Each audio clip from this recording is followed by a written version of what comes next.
preguntas. Velasco. Como ustedes saben, yo fui parte de ese proceso. Fui subdirector del comercio, cosa que no me perdonan.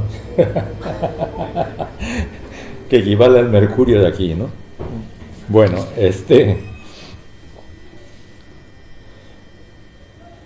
Velasco dejó una curiosa huella en el Perú. Velasco es una mala palabra en el Perú. La gente no se atreve a pronunciarla y sin embargo, recientemente se exhibió en los cines del Perú una película que se llama La Revolución y la Tierra, hecha por un equipo muy joven, de cineastas muy jóvenes, que mostraba lo que fue ese proceso, por primera vez de una manera más o menos con una cierta simpatía. Hubo llenos de los cines. La película estuvo varias semanas en una cadena de cines de Lima. Fue una tremenda sorpresa. Eso significa que esa característica que también tiene el Perú, de que hay varios Perús, ¿no? Hay un Perú que está debajo de la superficie, salió con una añoranza por ese proceso. Yo soy profesor universitario y he tenido ocasión de ser requerido por los jóvenes estudiantes que están haciendo múltiples tesis sobre distintos aspectos del gobierno de Velasco. En la juventud estudiosa del Perú, en la juventud universitaria, incluso la de las universidades privadas, hay una curiosidad por Velasco. Y yo creo que, y por supuesto el nombre Velasco vive mucho en los llamados pueblos jóvenes y también en el mundo campesino, que fue beneficiado por la reforma agraria. Y es curioso porque al mismo tiempo que la palabra Velasco no se puede pronunciar públicamente, circula de manera más o menos discreta entre una enorme cantidad de la población peruana, que no me atrevo a decir que es la mayoría, pero sí es muy grande, del Perú popular, del Perú más o menos ilustrado, del Perú que piensa, ¿no?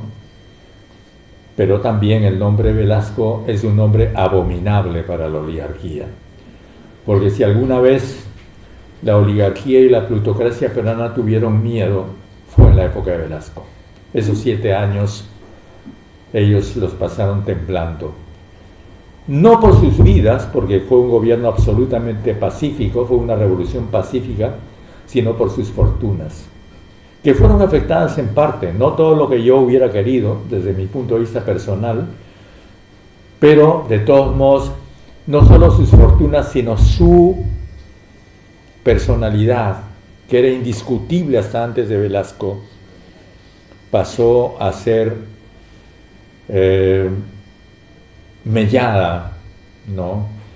En otras palabras, nunca más después de Velasco podías ver que como muestra la película La Revolución y la Tierra, podías ver a un indio cargando a un patrón, ni arrodillándose frente a un patrón.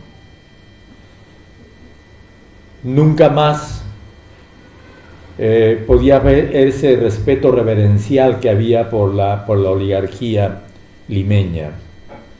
Lima ahora, con todo su caos, con todo su salvajismo, es distinta, y uno puede decir, bueno, finalmente es libre, y eso también es después de esa época. Entonces yo creo que se puede resaltar muchísimo. Se puede resaltar lo que se hizo bien y también lo que se hizo mal, porque por supuesto hubo muchos errores. Y el de Velasco fue un experimento más que creo que debe servir para el Perú del futuro. Yo he escrito un largo libro sobre Velasco justamente con esa intención, abrir discusión sobre ese proceso.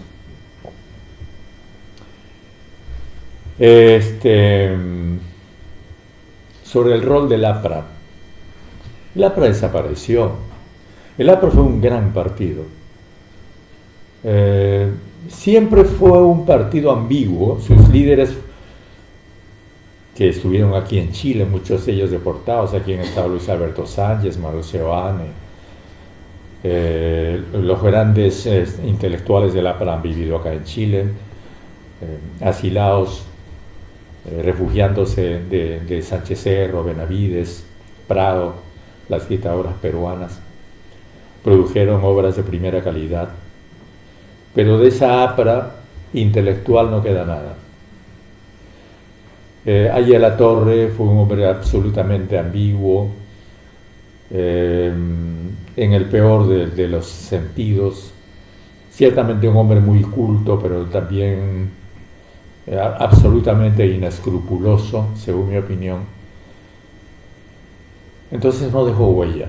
La última huella que dejó Aya La Torre, que fue Alan García, un joven audaz, de lengua muy fácil, de cierta cultura, que pudo en algún momento hipnotizar a una juventud allá por el año 85, hizo un gobierno desastroso, después regresó totalmente cambiado, y si el primer García de 1985 al 90 fue un joven, según él, revolucionario, que postulaba que no había que pagar la deuda externa, el segundo García, que regresa cuando el 2015 creo, ya era un derechista, que era capaz de decir: ¿qué se han creído estos indios? Que son ciudadanos de primera clase. Cuando los indios, según él, los según él indios protestaban contra la inversión minera. Entonces de esa APRA no queda nada. Los últimos líderes apristas que habitaron aliados con el fujimorismo del Parlamento ya hace muchos años, tenían solamente habilidad parlamentaria, habilidad en la maniobra, y el APRA perdió su inscripción. Ni siquiera existió como partido político. Ahora la han logrado nuevamente, pero una inscripción que todo el mundo sabe que es tramposa. Y a pesar de que hay una nueva generación de jóvenes que dice que son apristas y todo el mundo sabe que eso es una ficción y una farsa. De manera que no tiene ningún rol el APRA en este momento. Y sobre la articulación del movimiento popular, efectivamente hay muchos movimientos populares de muy distintas dinámicas. Una es la dinámica del sur, que es mucho más fuerte, vigorosa. Otra es la dinámica del centro, que es más cautelosa. Otra, la de las rondas campesinas del norte.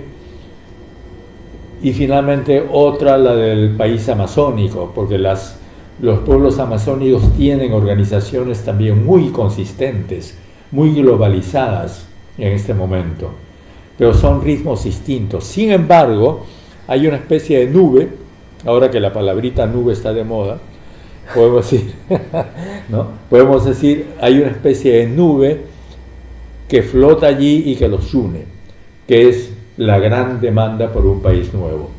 Todos están de acuerdo en que hay que abolir este país. Este Perú de ahora debe ser abolido. Así como se abolió la esclavitud, debe ser abolido este Perú de falsa república y debe ser reemplazado por otro Perú que acepte su propia imagen.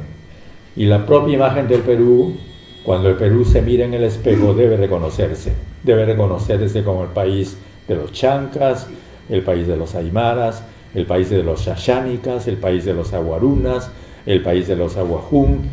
Y yo siempre digo, y repito esto, ahora lo repito ante un público chileno, muchas veces lo he dicho ante los públicos peruanos: el nuevo Parlamento del Perú debe ser una especie de Naciones Unidas.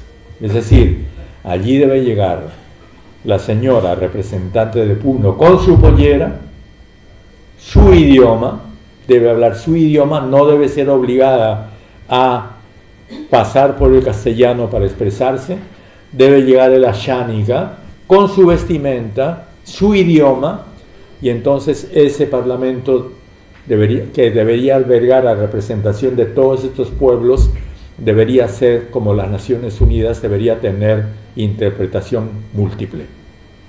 Derecho a la interpretación múltiple. Si no lo tienes, no eres. Para empezar.